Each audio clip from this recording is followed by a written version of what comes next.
Magandang umaga po sa lahat ng inaabot ng ating pong pamamahayag ng salita ng Diyos. Saan man kayong panig ng daigdig, ay salamat po sa Diyos sa pribilehiyong Kanyang ipinagkaloob sa bawat isa sa atin na muli tayo po ay magkakasama-sama kahit na kayo po ay malayo ay sa pamamagitan po ng Kanyang salita at ng Kanyang Espiritu ay pinagkaisa po tayo at pinaglapit tayo ng Panginoon. Kaya salamat po sa internet dahil sa pamamagitan po nito kahit po tayo po ay nasa lockdown pa o GCQ ay nakapagpapatuloy po tayo na makapagpahayag ng Kanyang salita.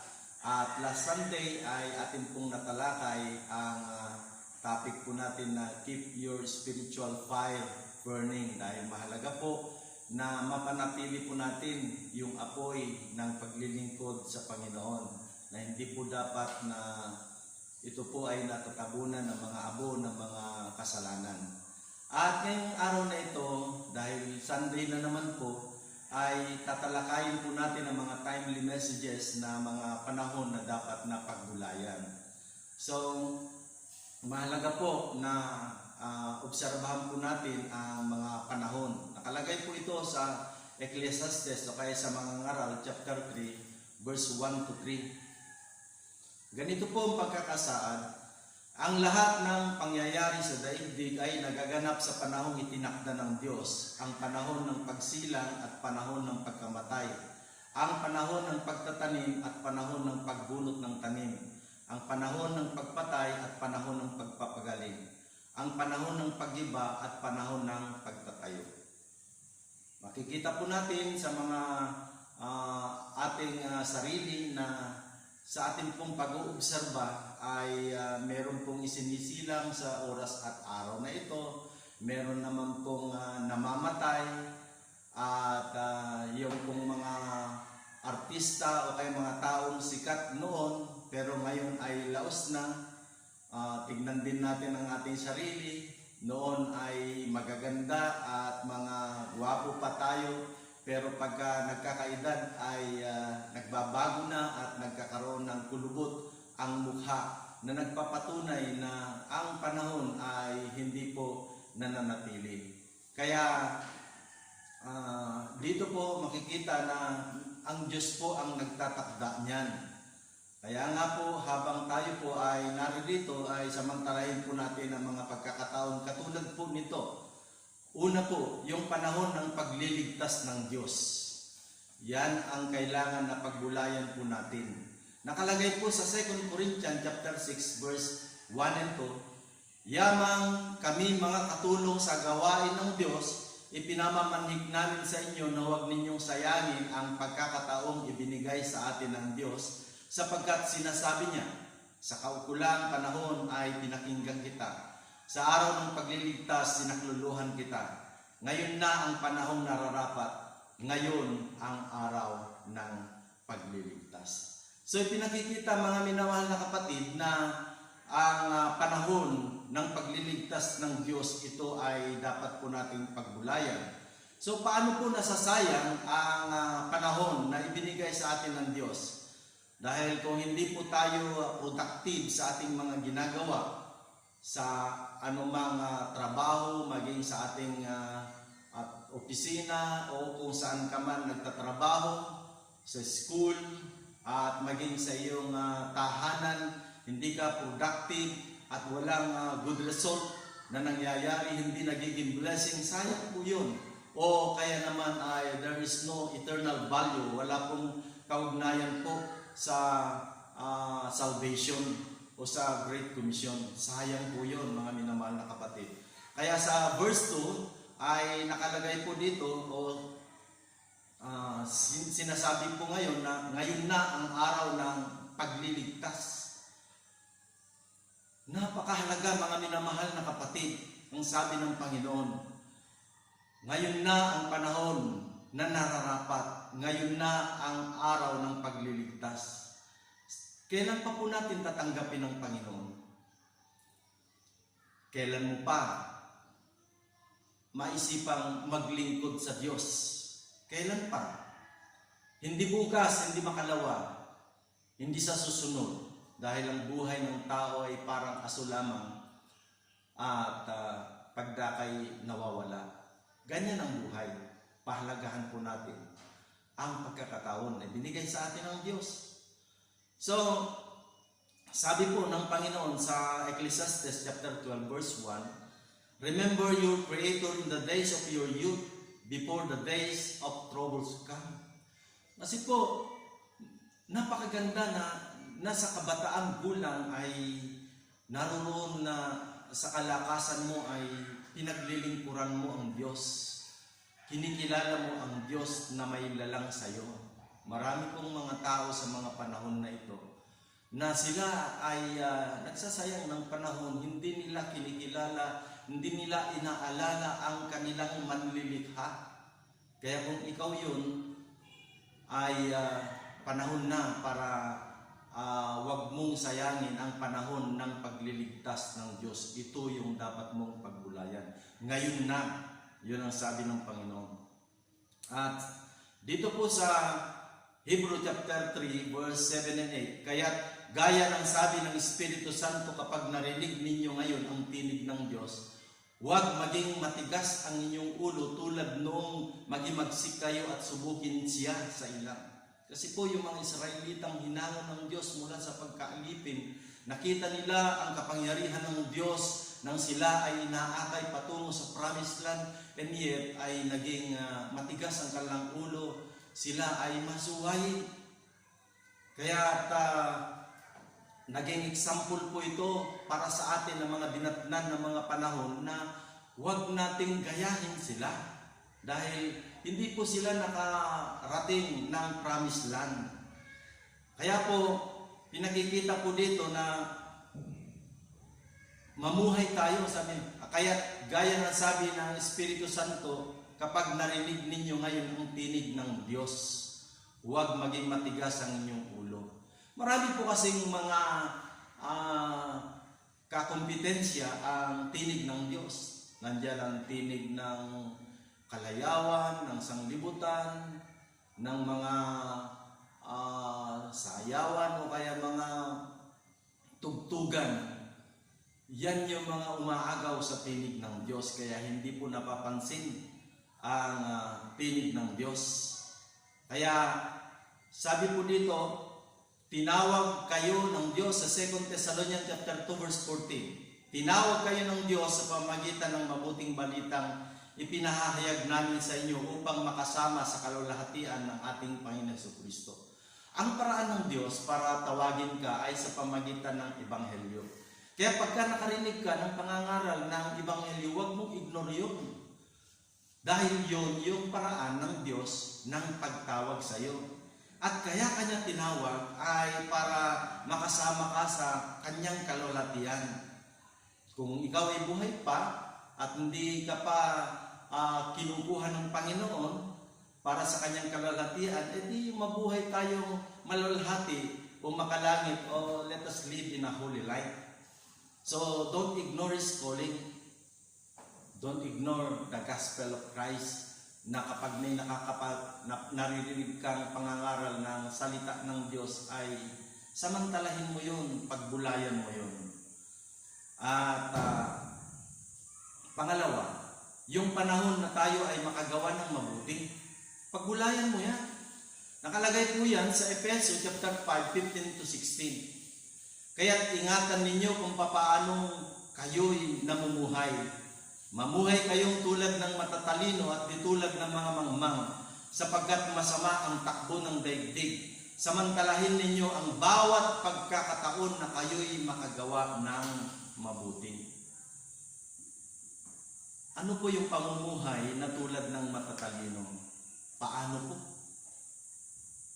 Siyempre, para ang isang tao ay maging matalino ay very researchful po siya. Wide reader. Tulad ni Solomon na siya ay observer. Dahil pagka-observer ka ay hindi ka parang nagiging mangmang. At gamitin mo ang katalinuhan mo sa ikalulahati ng Panginoon at ikabubuti ng marami. para sa sarili mo na rin kapakinabangan yun. Kaya napakaganda po nito.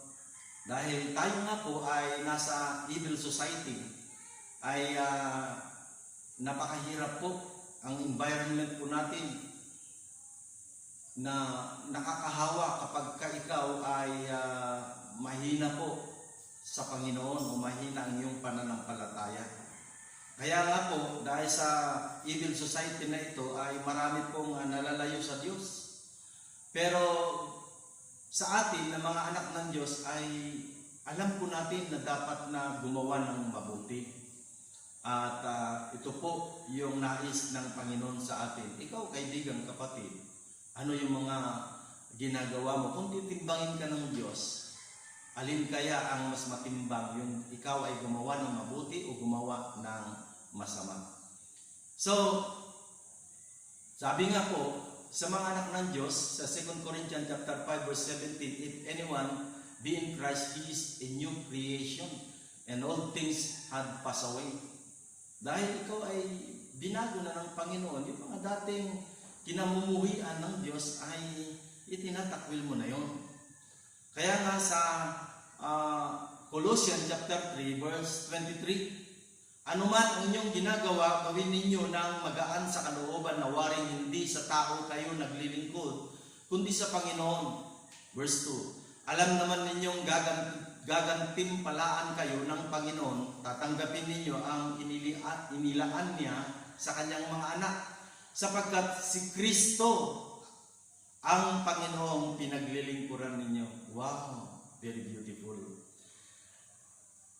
Very encouraging words. Kaya, ano man po yung ginagawa natin, ito kaya ay sa ikalalalhati ng Panginoon. Sabi po dito ay gumawa tayo, hindi para magpakitang gilas o kaya naman pabida, ika nga. Yung tayo ay nagpapansin, marami nga po, kahit nga po sa mga mabababaw na Kristiyano ay sa FB o kaya sa internet ay papansin. Pero yung malalim o tamang motibo mula sa Diyos ay hindi nangyayari. Para lang sabihin, pero minsan ay nagplaplastikan na lamang. At ito po, ang isipin po natin, pagbulayan natin, is it for the glory of God? Yung ginagawa mo. So, ang pinakamalaga po dito ay yung tatanggap tayo ng gantimpala na inilaan sa atin ng Diyos. Meron na pong nakaprepare na gantimpala dahil ang pinaglilingkuran natin ay hindi yung tao, kundi ang Panginoon. Napakaganda. Na kahit nasa magulang mo, kanino ka man naglilingkod o ano man ang iyong ginagawa mo yun dahil meron kang pinaglilingkurang Diyos na nakakakita. Kahit na hindi pa yan nakikita ng amo mo, eh meron tayong laging nagmamasid na hindi natutulog at hindi nagpapahinga. Kaya nga po, sa Galatians chapter 6, verse 9 hanggang 10, kaya't huwag tayong magsawa sa paggawa ng mabuti pagdating ng takdang panahon. Tayo ay aani kung hindi tayo magsasawa. Kaya nga, sa lahat ng pagkakataon ay gumawa tayo ng mabuti sa lahat ng tao, lalo na sa mga kapatid natin sa pananampalataya. Marami kasing mga kapatid na pag kayong tumatagal na ay nanghihinawa na. At sa paggawa ng mabuti, hindi po tayo dapat na manghinawa o kaya'y mapagod. Dahil meron po tayong gantimpalang kakamtan. At lalo na kung ang ginagawa natin ay may kaugnayan sa Great Commission. Kaya nga po, yung iba dahil sa nag-lockdown ay lockdown na rin ang kanilang pagsuporta sa gawain ng Panginoon, sa kanyang misyon at sa mga God servants niya.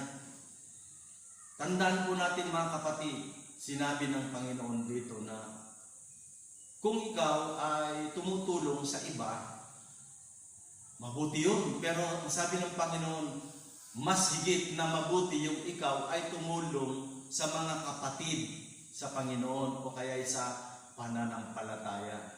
Dahil tumulong ka sa mga kapatid o sa mga, amen, mga kapatid mo na hindi naman mananampalataya, yes, kasama mo sila dito. Pero hindi mo sila makakasama sa kaharian ng Diyos. Ang mga kapatid sa pananampalataya, nakakasama mo na dito, makakasama mo pa siya sa buhay na walang hanggan. Kaya masigit na yun ang bigyan natin ng pagpapahalaga sa pagtulong. Kaya huwag po tayong huminto sa paggawa po ng mabuti. Okay. Ang pangatlo na dapat po nating pagbulayan ay yung panahong mapanganib. Sa 2 Timothy chapter 3 verse 1 hanggang 5, tandaan mo ito, mababatbat ng kahirapan ng mga huling araw. Ang mga tao ay magiging makasarili, gahaman sa salapi, palalo, mayabang, mapangalipusta, suwayin sa magulang, walang utang na loob, lapastangan sa Diyos. Bukod dito, magiging malupit sila, walang habag, mapanirang puri, mapusok, marahas, at namumuhi sa mabuti. Hindi lamang yan, sila'y magiging taksil, walang taros, palalo, at mahilig sa kalayawan sa halip ng mga bagay na nauukol sa Diyos. Sila'y magkukunwaring may pananampalataya, ngunit hindi naman makikita sa buhay nila ang kapangyarihan nito. Iwasan mo ang mga ganitong tao. Kung bakit po nagiging mapanganib ang ating panahon, ang ating society, nagiging evil, ay ito po yung prophecy. Tayo kaya yun. Pero siyempre pag ikaw ay Kristiyano ay damay ka lang sa hirap dahil sa mga taong makasarili at gaman sa salapi, mga mayayabang, mga palalo, at mga mapangalipusta, walang utang na loob. Marami pong mga tao, mga tulad nito. Ang pinakamahirap noon ay meron siyang anyo ng kabanalan na kung titignan mo ay mapagsamba o kaya mapagsimba. Pero kung sasaliksikin mo ang kanilang buhay at ang kanilang tahanan, ay hindi mo makikita yung kapangyarihan nito, yung power of the power of the gospel o kaya yung salita ng Diyos na ibinahagi sa atin ng Panginoon. Kaya pinaiiwas po tayo ng Diyos sa mga ganitong tao sapagkat nakakahawa ang mga ganitong espiritu. Kaya nga po, pagdating po sa mga spiritual na bagay ay wala, busy sila. Pero sa mga ibang mga bagay na pang mundo, pang tao, ay naririyan sila. Napakadaling anyayahan. Pero pagdating sa may kinalaman sa spiritual ay napakahirap mag-anyaya. Kaya sabi po dito,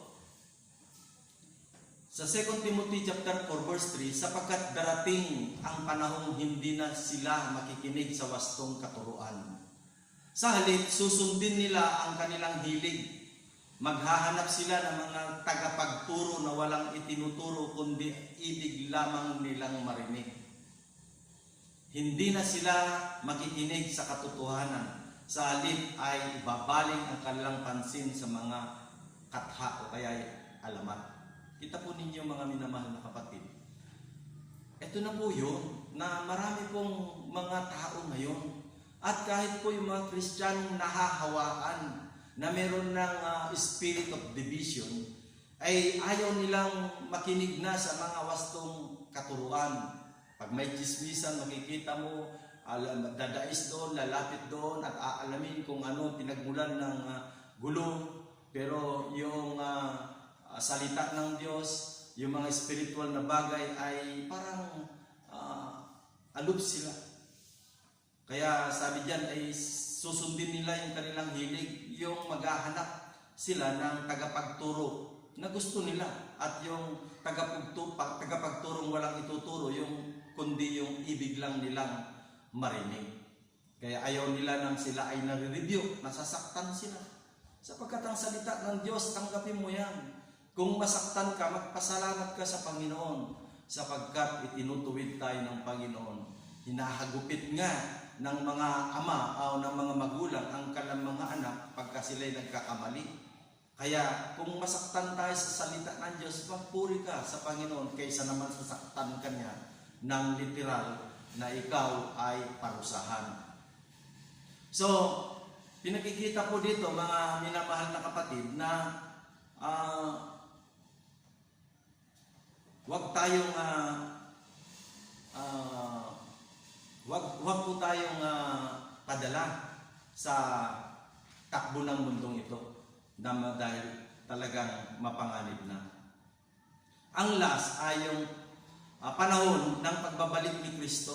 Ito po yung dapat po nating paggulayan. Sabi po dito sa 1 Thessalonians chapter 5 verse 1 to 4, mga kapatid, ni-address po yan sa lahat ng mga kapatid. Hindi na kailangan isulat ko pa sa inyo kung kailan magaganap ang mga bagay na ito sapagkat alam na ninyo na ang pagdating ng araw ng Panginoon ay tulad ng pagdating ng magnanakaw sa gabi. Kapag sinasabi ng mga tao, tiwasay at panatag ang lahat, biglang darating ang sakuna. Hindi sila makakaiwas sapagkat ang pagdating nito'y tulad ng pagsumpong ng sakit ng tiyan ng isang babaeng manganganak. Ngunit wala na kayo sa kadiliman, mga kapatid, kaya hindi kayo mabibigla sa araw na iyon na darating na parang magnanakaw. Yun yung kaibahan ng mga preparadong mga anak ng Diyos. Hindi mabibigla dahil pag ikaw ay nagbabantay, kung meron mang aataking magnanakaw ay makapaghahanda ka at hindi niya mananakaw kung ano yung gusto niyang alisin o kaya nakawin sa buhay mo. Kaya, the coming of Christ is unexpected, surprising. Wala kang kamalayan. Itataon niya na ikaw ay abalang-abala sa ginagawa mo. Na yun nga, yung magnanakaw ay siyempre, aantayin niyang hindi ka prepared. Kaya, bantayan natin ang ating kaluluwa. Dapat laging nakasuot po tayo ng damit kasalan, simbolo po ng kabanalan. Kaibigan kapatid, tayo kaya ay nagbubulay-bulay, pinag-iisipan ba natin yung panahon na ito ng pagbabalik ng Panginoon Kristo? O yung mga inantay natin, yung mga balikbayan na kamag-anak po natin. Ang panahon ng pagbabalik ng Panginoon, yun yung ating pagbulayan at yun yung ating pong paghandaan. Tingnan po natin ito sa Luke chapter 21, 34 to 36. Mag-ingat kayo na huwag magumon sa katakawan at paglalasing at mabuhos ang inyong isip sa mga intindihin sa buhay na ito. Baka abutan kayo ng araw na iyon na hindi handa sapagkat darating iyon nang di inaasahan ng tao sa buong daigdig. Kaya maging handa kayo sa lahat ng oras. Lagi ninyong idalangin na magkaroon kayo ng lakas upang makaligtas sa lahat ng mangyayaring ito at makaharap sa anak ng tao. Purihin ng Panginoon. May warning, may babala na huwag magugumon sa katakawan at paglalasing. Bakit kaya? Dahil po sa Proverbs 23 verse 21, for drunkards and gluttons become poor, and drowsiness clothes them in rags. Gusto ba natin tayo ay magdamit basahan? Kasi ang basahan kung may matira, hindi na kailangan, yun yung ginagawang basahan. At yung mga matatakaw, mga minamahal na kapatid, tingnan mo, pagka yung mga tao matatakaw, ang daming sakit na nararamdaman niya. Ang babata pa, nagkaka-high blood na. Ang babata pa, ay may mga nararamdaman ng sakit sa katawan. At yung paglalasing, dahil nakalagay nga po sa aklat ng kawikaan, ay ibigay mo ang alak sa mga taong wala ng pag-asa. Kaya kung wala ka ng pag-asa, sige, yun na yung alak. Pero kung meron ka pang iniisip na pag-asa, dapat huwag kang matakot sa alak. Dahil ang sabi dito ay itutulak ka nito, dadalhin ka nito sa pagiging dukha. At ang sabi po dito, yung huwag mabuhos ang isip sa mga intindihin sa buhay na ito. So, pagka nabuhos na yung ating isipan, di po ba pag nagbuhos kayo, wala nang matitira yun. And there is no room for spiritual or the things that has eternal value. Wala nang space para sa Panginoon dahil nagiging busy na sa mga intindihin sa buhay na ito. Puro na lang pinagkakabisihan sa may kinalaman sa pang-araw-araw na gawain, which is kailangan po natin. So dahil sa nabuhos na lamang sa mga intindihin sa buhay na ito, wala nang panahon magbasa ng Bible. Pero may panahon namang may nag-internet, nag-FB. Ikaw kaya ito, kapatid. Kung ikaw na nakikinig at nanonood, paggulayan mo ito. Baka tulad ng sinabi ng Panginoon, nag-warning siya dahil darating siyang tulad ng magnanakaw. So, yung wala ka ng panahon na mag-pray, o kaya yung wala kang prayer devotion. Kaya nga po, sa verse 36, sinabi niya dito na, lagi ninyong idalangin na magkaroon kayo ng lakas upang makaligtas sa lahat ng mangyayaring ito at makaharap sa anak ng tao. So pray para magkaroon ng lakas, para makaligtas sa lahat ng yan nangyayaring ito. Dahil, di ba natin nararamdaman ngayon ang krisis, ang economic collapse ng ating bansa. Tapos nariyan pa rin ang banta ng epidemya. Sabayan pa ng mga typhoon na napakalalakas na sumisira, devastating talaga, mga earthquake na nagiging sanhi ng kasalatan, kahirapan, pagtaas ng mga bilihin. Sabayan pa yan ng mga pag-uwi ng mga kababayan nating OFW dahil wala na po silang mga trabaho at sa mga pabrika at mga tanggapan ay nagkakatanggalan na. Tapos, nagiging matakaw pa tayo at wala tayo, hindi tayo nagiging matalino na dapat nagsiset aside tayo na isipin natin na hindi lahat ng panahon ay may pera tayo. Ang isang taong matalino ay pinaghahandaan niya yung araw ng bukas, hindi yung kapag ka meron ka ngayon, hala, todo pasa. Hindi po ganun ang isang taong matalino. At ito po ang last challenge ko po sa inyo. Kung si Kristo po, sa bawat isa sa atin, ito po ang challenge. Ngayong oras na ito, sa araw na ito, nakikinig ka ngayon, o kaya wala kang ginagawa, dumating bigla ang Panginoon dahil surprising nga. Kaibigang kapatid, makakatayo ka kaya? Kaibigang kapatid, ikaw ba ay nakahanda sa pagbabalik ng Panginoon? Ito ang oras. Kaya kung hindi pa, ngayon na ang panahon, sabi. Paggulayan mo yun, yung pagliligtas ng Panginoon. Ngayon na, tanggapin mo siya. Paglingkuran mo ang Panginoon.